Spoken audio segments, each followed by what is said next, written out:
بسم اللہ الرحمن الرحیم۔ آج ہم ایک ایسے فرقے کا ذکر کر رہے ہیں جس کا ذکر تاریخ میں بھی کم ہی ملتا ہے اور اس کے افراد آج بھی تقریباً 10 لاکھ کے کم و بیش ہیں، اور اس فرقے کا نام ہے دروز، اور اس کے ماننے والوں کو دروزی کہا جاتا ہے۔ ان کی ابتدا 10ویں یا 11ویں صدی عیسوی میں ہوئی، جب فاطمی خلافت کا چھٹا خلیفہ حاکم بن امر اللہ بنا۔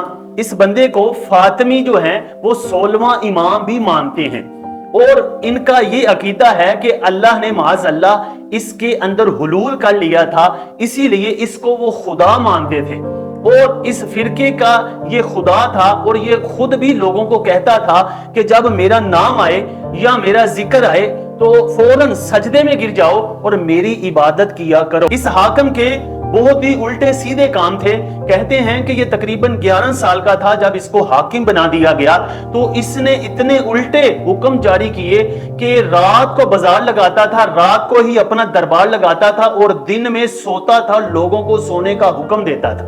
اور اس فرقے کے یہ بھی نظریات ہیں کہ خدا اب نہیں ہے معاذ اللہ، اور یہی خدا ہے، یہ حاکم ہی خدا ہے، اور کوئی عبادت نہیں ہے ظاہری طور پر، نہ نماز ہے، نہ روزہ ہے، نہ تلاوت ہے، نہ کوئی اور حقوق ہیں۔ جو بھی حقوق ہیں وہ باطن کے ہیں، اسی وجہ سے ان کو باطنیہ بھی کہا جاتا ہے، حاکمیہ بھی کہا جاتا ہے، اس حاکم کے نام کی وجہ سے۔ اور دروزی نام ان کا اس وجہ سے ہے کہ اس کے دو خاص ماننے والے تھے، ایک حمزہ بن علی اور دوسرے کا نام محمد بن اسماعیل دروزی۔ اور حمزہ بن علی نے اس کے مذہب پر کتابیں بھی لکھی، اور اس حمزہ بن علی کو بعد میں قتل بھی کر دیا گیا، اور اس محمد بن اسماعیل دروزی کی نسبت سے آگے یہ مذہب چلتا رہا، جس کی وجہ سے ان کو دروزی کہا جاتا ہے۔ اور یہ مذہب تاریخ کی کتابوں میں یہ ہے کہ یہ شیعہ مذہب کے اسماعیلی شاخ سے آگے بنا ہے، اور ان کے جو نظریات ہیں وہ یہودیوں، مسلمانوں اور ہندوؤں کے ساتھ ملتے ہیں۔ یہودیوں کی طرح یہ مذہب خفیہ ہے۔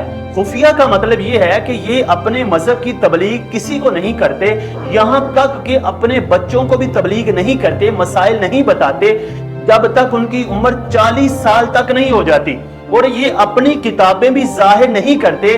اس وجہ سے اس مذہب کو خفیہ کہا جاتا ہے کہ خفیہ مذہب ہے یہ۔ اور یہودیوں کا بھی اسی طرح ہے کہ یہودی بھی اپنے مذہب میں کسی کو شامل نہیں کرتے، یہ بھی اپنے مذہب میں نیا بندہ شامل نہیں کرتے، اور اپنے مذہب سے کسی کو نکلنے نہیں دیتے، اور کسی کے ساتھ یہ رشتہ داری بھی نہیں کرتے۔ اور ہندوؤں سے انہوں نے یہ عقیدہ لیا ہوا ہے کہ ہندوؤں کا عقیدہ آواگون تناسخ کا ہے کہ ایک بندے کے کئی جنم ہوتے ہیں، 1 2 3 4 جنم ہوتے ہیں بندے کے اعمال کے مطابق۔ یہ ہندوؤں کا عقیدہ ہے، اور ان کا بھی یہی عقیدہ ہے کہ آواگون تناسخ والا کہ انسان کے کئی جنم ہو سکتے ہیں۔